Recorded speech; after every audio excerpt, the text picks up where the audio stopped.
Matthew chapter 27, Judas's remorse.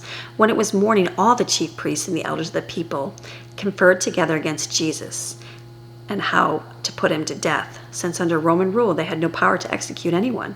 So they bound him and led him away and handed him over to Pilate, the governor of Judea, who had the authority to condemn prisoners to death.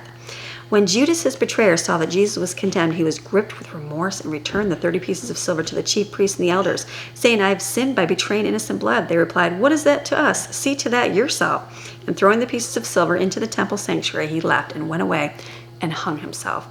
The chief priests, picking up the pieces of silver, said, "It is not lawful to put these in the treasury of the temple because it is a price of blood." So after consultation, they used the money to buy the potter's field as a burial place for strangers. Therefore, that piece of ground has been called the field of blood to this day. Then the words spoken by Jeremiah the prophet were fulfilled.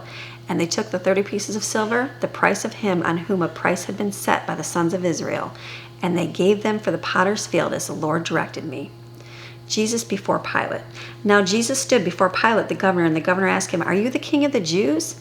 In affirmation, Jesus said to him, "It is as you say." But when the charges were brought against him by the chief priests and elders, he did not answer. Then Pilate said to him, "Do you not hear how many things they are testifying against you?" But Jesus did not reply to him, not even a single accusation, so that the governor was greatly astonished. Now at the feast of the Passover, the governor was in the habit of setting free one prisoner whom the people chose. And at that time they were holding a notorious prisoner, guilty of insurrection and murder, called Barabbas. But when they had assembled for this purpose, Pilate said to them, "Whom do you want me to set free for you, Barabbas or Jesus, the one who is called the Christ?" For Pilate knew it was because of jealousy that the chief priests and elders had handed Jesus over to him. While he was seated in the judgment seat, his wife sent him a message saying, "Have nothing to do with that righteous and innocent man, for last night I suffered greatly in a dream because of him." But the chief priests and the elders persuaded the crowds to ask for Barabbas and to put Jesus to death. The governor said to them, "Which of you two do you wish for me to set free?" And they said, "Barabbas." Pilate said to them, "Then what shall I do with Jesus, who is called Christ?" And they all replied, "Let him be crucified." And he said, "Why? What has he done? Why has he done that's so evil?" But they continued shouting all the louder, "Let him be crucified." But when Pilate saw that he was getting nowhere, but rather that a riot was breaking out, he took water and washed his hands to ceremonially cleanse himself of guilt in the presence of the crowd, saying, "I am innocent of this righteous man's blood. See to that yourselves." And all the people answered, "Let the responsibility for his blood be on us and on our children." So what did the people say? All those people, who are those people? That said, "Let the responsibility for his blood be on us and on our children." So we set Barabbas free for him, but after having Jesus severely whipped, he handed him over to be crucified. Jesus is mocked. Then the governor's soldier took Jesus into the praetorium, and they gathered the whole Roman cohort around him. They stripped him and put on a scarlet robe on him as a king's robe, and after twisting together a crown of thorns, they put it on his head and put a reed in his right hand as a scepter. Kneeling before him, and they ridiculed him, saying, "Hail, King of the Jews!" They spat on him and took the reed and struck him repeatedly on his head. After they had finished ridiculing him, they stripped him of his scarlet robe and put his own clothes on him and led him away to crucify him. Now as they were coming out, they found a man of Cyrene named Simon, whom they forced into service to carry the cross of Jesus. The crucifixion. And when they came to a place called Golgotha, which means place of a skull, they offered him wine mixed with gall, a myrrh, a bitter tasting narcotic to drink, but after tasting it, he refused to drink it. And when they had crucified him, they divided his clothes among them by casting lots. Then sitting down there, they began to keep watch over him, to guard against any rescue attempts, and above his head they put the accusation against him, which read, "This is Jesus, the King of the Jews." At the same time, 2 robbers were crucified with Jesus, one on the right and one on the left. Those who passed by were hurling abuse at him and jeering at him, wagging their heads in scorn and ridicule. And they said tauntingly, "You who would destroy the temple and rebuild it in 3 days, save yourself from death. If you are the Son of God, come down from the cross." In the same way, the chief priests also, along with the scribes and elders, mocked him, saying, "He saved others from death. He cannot save himself. He is the King of Israel. Let him now come down from the cross, and we will believe in him and acknowledge him. He trusts in God. Let God rescue him now, if he delights in him, for he said, 'I am the Son of God.'" The robbers who had been crucified with him also began to insult him in the same way.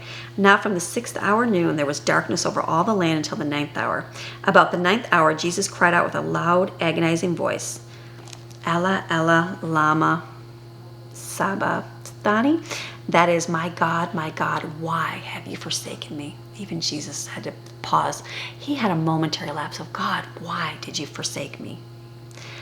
When some of the bystanders there heard it, and they began saying, this man is calling for Elijah. Immediately one of them ran and took a sponge, soaked it with sour wine, and put it on a reed and gave it to him to drink. But the rest said, let us see whether Elijah will come to save him from death. And Jesus cried out again with a loud, agonizing voice and gave up his spirit, voluntarily, sovereignly, dismissing and releasing his spirit from his body in submission to his Father's plans. And at once the veil of the Holy of Holies of the temple was torn in two from the top to the bottom. The earth shook and the rocks were split apart. The tombs were opened, and many bodies of the saints, God's people who had fallen asleep in death, were raised to life. And coming out of the tombs after his resurrection, they entered the holy city, Jerusalem, and appeared to many people. Now the centurion and those who were with him, keeping guard over Jesus, when they saw the earthquake and the things that were happening, they were terribly frightened and filled with awe and said, truly, this was the Son of God. There were also many women there looking on from a distance who had accompanied Jesus from Galilee, ministering to him. Among them was Mary Magdalene and Mary, the mother of James and Joseph, and Salome, the mother of Zebedee's son, James and John.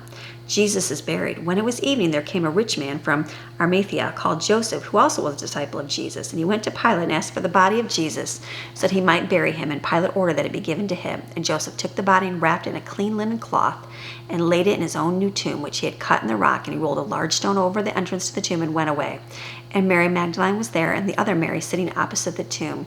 The next day, that is, the day after the day of preparation for the Sabbath, the chief priests and the Pharisees assembled before Pilate and said, Sir, we have remembered that when he was still alive, the deceiver said, after 3 days I will rise from the dead. Therefore, give orders to have the tomb made secure and safeguarded until the 3rd day. Otherwise, his disciples may come and steal him away.